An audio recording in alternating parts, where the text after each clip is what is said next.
Tokyo Olympic में कुश्ती के फाइनल में भारतीय पहलवान रवि दहिया का आज शाम 4:20 पर रूस के खिलाड़ी जाबूर युगोवेव से मुकाबला होगा। रवि कजाकिस्तान के खिलाड़ी नूर इस्लाम सनाइएव को हराकर फाइनल में पहुंचने वाले दूसरे भारतीय पहलवान बन गए हैं। मुकाबले के दौरान नूर इस्लाम ने रवि के बाजू पर काट लिया, जिससे उन्हें घाव हो गया। रवि की ओर से इस बारे में कोई फॉर्मल शिकायत तो नहीं की गई है, लेकिन ऐसा करना ओलंपिक नियमों के खिलाफ है। ऐसे में देखना होगा कि ओलंपिक आयोजन समिति नूर इस्लाम पर क्या एक्शन लेती है।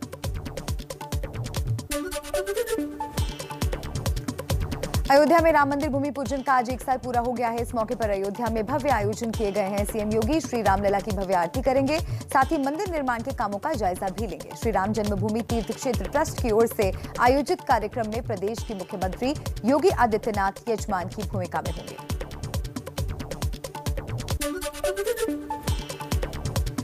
जम्मू कश्मीर से धारा 370 हटाए जाने की आज दूसरी वर्षगांठ है। इस मौके पर पाकिस्तान की नापाक साजिशों को देखते हुए शहर की किलेबंदी कर दी गई है। पाकिस्तानी ड्रोन की साजिश से निपटने के लिए भी सुरक्षा बलों को अलर्ट किया गया है। भारतीय जनता युवा मोर्चा आज तिरंगा मैराथन निकालेगा, वहीं शिवसेना की तिरंगा रैली होगी। वहीं पीडीपी आज काला दिवस के तौर पर मनाते हुए जम्मू में पीडीपी दफ्तर के बाहर प्रदर्शन करेगी।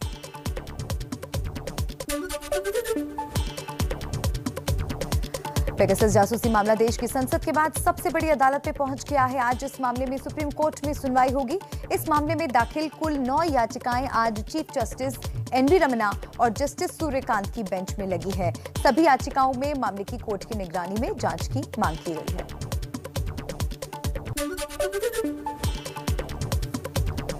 पीएम नरेंद्र मोदी आज गरीब कल्याण अन्न योजना के तहत यूपी की कुछ चुनिंदा उचित मूल्य दर की दुकानों पर मौजूदा लाभार्थियों से वीडियो कॉन्फ्रेंसिंग के जरिए बातचीत करेंगे। प्रधानमंत्री गरीब कल्याण अन्न योजना के तहत आज से राशन वितरण शुरू किया जाएगा और इसी दिन अन्न महोत्सव का आयोजन किया जाएगा। प्रधानमंत्री मोदी इस सिलसिले में यूपी के तमाम जिलों की राशन दुकानों पर मौजूद लाभार्थियों से वीडियो कॉन्फ्रेंसिंग के जरिए बातचीत करेंगे। देश के सबसे बड़े प्रदेश यूपी में चुनाव में अभी 6 महीने का वक्त है, लेकिन सियासी पारा हाई है। देखते हैं यूपी की आई कुछ खबरें।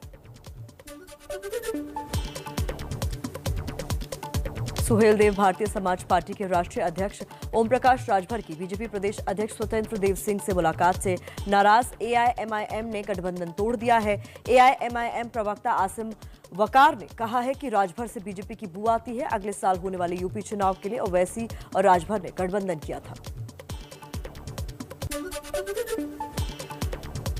उत्तर प्रदेश में अगले साल होने वाले विधानसभा चुनाव को लेकर बहुजन समाज पार्टी ने तैयारी शुरू कर दी है। अयोध्या से शुरू हुआ बीएसपी का ब्राह्मण सम्मेलन आज सीतापुर और लखीमपुर में होगा।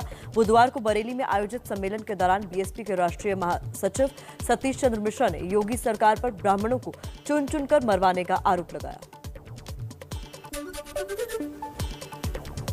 यूपी चुनाव को लेकर कांग्रेस 9 अगस्त से किसने बिगाड़ा उत्तर प्रदेश अभियान शुरू करने जा रही है। इस अभियान के तहत कांग्रेस यूपी में बीते 32 सालों की विभिन्न सरकारों को घेरेगी। हालांकि पार्टी सूत्रों के मुताबिक मुख्य रूप से योगी सरकार को निशाना बनाया जाएगा।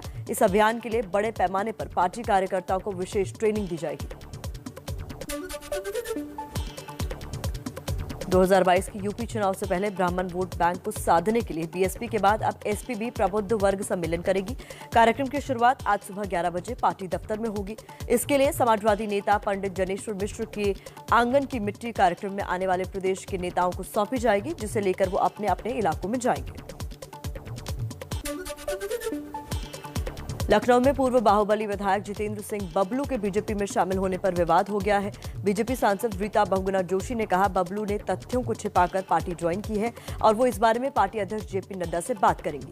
आरोप है कि मायावती सरकार के समय बीएसपी विधायक रहे बबलू पर 2009 में रीता बहुगुणा जोशी का घर जलाने का आरोप है। तब रीता कांग्रेस की प्रदेश अध्यक्ष थी। बबलू के खिलाफ दर्जन भर से ज्यादा मुकदमे भी दर्ज है।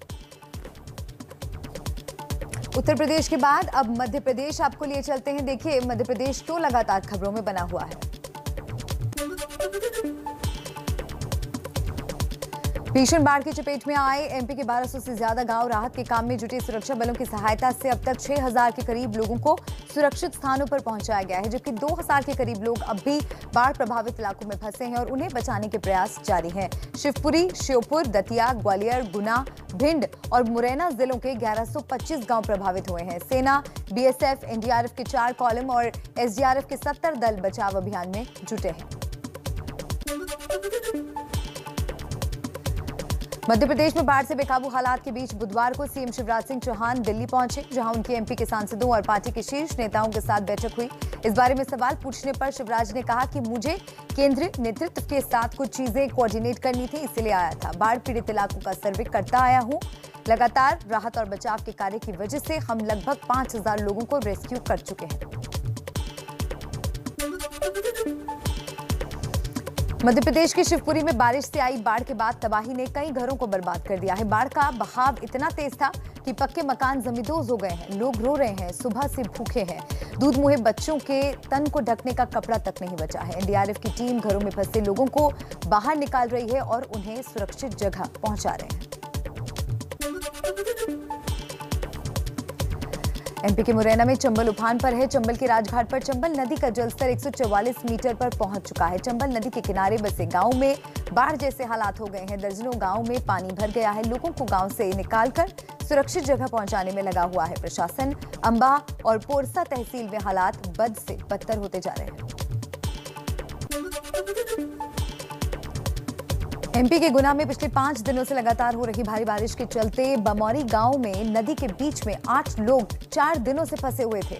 इन्हें स्थानीय लोगों ने ट्रैक्टर और रस्सी की मदद से बचाया। दरअसल परिवार के पास मौजूदा खाने पीने का भी सामान खत्म हो गया था। गुना के कलेक्टर ने एयरलिफ्ट के लिए सेना की मदद मांगी थी, लेकिन मौसम खराब होने की वजह से ये नहीं हो सका, जिसके बाद गुरुवार को सुबह गांव वालों की मदद से स्थानीय लोगों में ट्रैक्टर से रस्सी पेड़ से बांधी और एक-एक कर 8 लोगों को निकाला। बाढ़ पीड़ितों को बचाने गए एमपी के गृह मंत्री नरोत्तम मिश्रा खुद बाढ़ में फंस गए। नरोत्तम दतिया से ही विधायक हैं और दतिया में इन दिनों जबरदस्त बाढ़ आई हुई है। नरोत्तम दतिया के पंचायत भवन में फंसे लोगों की मदद के लिए पहुंचे थे, लेकिन एनडीआरएफ की जिस नाव से लोगों से मदद के लिए पहुंचे थे, उस नाव पर एक पेड़ टूट गया, जिसकी वजह से मंत्री बाढ़ पीड़ितों के साथ फंस गए। बाद में हेलीकॉप्टर को मदद के लिए बुलाया गया। इसमें खास बात यह रही कि मंत्री जी ने खुद से पहले वहां फंसे लोगों का रेस्क्यू कराया, फिर आखिर में खुद हेलीकॉप्टर से एयरलिफ्ट हुए। हालांकि रेस्क्यू होते समय जब रस्सी पकड़कर ऊपर पहुंचे तो भी थोड़ी मुश्किल आई। और अब चलते हैं राजस्थान, जहां रेगिस्तान में आई हुई है बाढ़ और लोगों की बढ़ती जा रही है मुसीबत।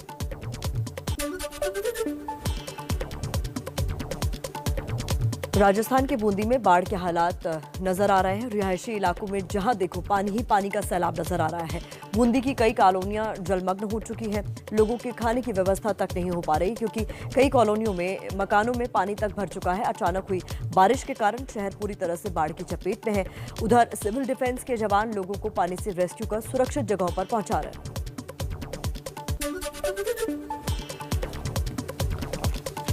राजस्थान के बूंदी में पिकनिक मनाने गए पर्यटक बाढ़ में फंस गए। गांव वालों और रेस्क्यू टीम की मदद से इन लोगों को सुरक्षित निकाला गया। ये लोग राजस्थान के धुंधलेश्वर महादेव के दर्शन करने और झरने में स्नान करने आए थे। सैकड़ों की संख्या में पहुंचे लोगों की जान तब मुश्किल में पड़ गई जब लौटते वक्त रास्ते में पानी भर गया, जिससे सैकड़ों लोग एक छोर पर फंस गए और उनकी जान आफत में आ गई। पहले ग्रामीणों ने इन्हें बचाने की कोशिश की, लेकिन कामयाबी नहीं मिली तो रेस्क्यू टीम को बुलाया गया। पूर्वी राजस्थान में हो रही जोरदार बारिश के बाद एक बार फिर से चंबल नदी अपने पूरे उफान पर है। धौलपुर में 3 साल बाद एक बार फिर से चंबल नदी पुराने पुल को पार कर चुकी है। वर्तमान में चंबल नदी खतरे के निशान से लगभग 11 मीटर ऊपर बह रही है, जिसके चलते चंबल नदी से सटे तकरीबन 50 से अधिक गांव में बाढ़ के हालात पैदा हो गए हैं। जिला प्रशासन ने लोगों को पहले ही अलर्ट कर दिया था। जिले भर के तकरीबन 50 से ज्यादा बाढ़ से प्रभावित गाँव में जिला प्रशासन ने रेस्क्यू टीम को भेजा है। इसके अलावा जिला प्रशासन लगातार नजर भी बनाए हुए है। राजस्थान के कोटा जिले में भी भारी बारिश की वजह से बाढ़ के हालात हैं। यहां रोडवेज की बस नाले में फंसने से 40 जिंदगियां खतरे में पड़ गई। राजस्थान रोडवेज की बस कोटा से इटावा के लिए रवाना हुई थी, लेकिन इटावा से पहले ही 5 फीट गहरे नाले में फंस गई। 2 घंटे तक बस के यात्रियों की जिंदगी खतरे में रही, जिसके बाद प्रशासन हरकत में आया और एसडीआरएफ की टीम ने जेसीबी मशीन की मदद से बस के यात्रियों को बचाया। राजस्थान के पांचना बांध से लगातार पानी छोड़े जाने से भरतपुर जिले की बयाना तहसील इलाके में बाढ़ के हालात पैदा होते जा रहे हैं। गांव के अंदर पानी घुसने से ग्रामीणों को ऊंचे इलाकों में जाने को मजबूर होना पड़ रहा है। साथ ही जिला प्रशासन भी ग्रामीणों से सुरक्षित जगहों पर जाने की अपील कर रहा है। राजस्थान के जोधपुर में हजारों पाक विस्थापित मूलभूत सुविधाओं के अभाव में अपना जीवन यापन कर रहे हैं। नागरिकता और मूलभूत सुविधाओं के अभाव में इनका जीवन बहुत ही मुश्किलों में बीत रहा है। हालात यह है कि उनके पास ना तो कोई पहचान का सबूत है और न ही उनके सामने रोजगार के कोई अवसर। वहीं बिना पहचान पत्र के नई शैक्षणिक सुविधाएं भी नहीं मिल पा रही हैं। ऐसे में बेहतर जीवन यापन करने के सपना सजाए भारत आए पाक विस्थापितों के लिए जीवन काफी संकट यानी मुश्किलों से भरा हुआ है।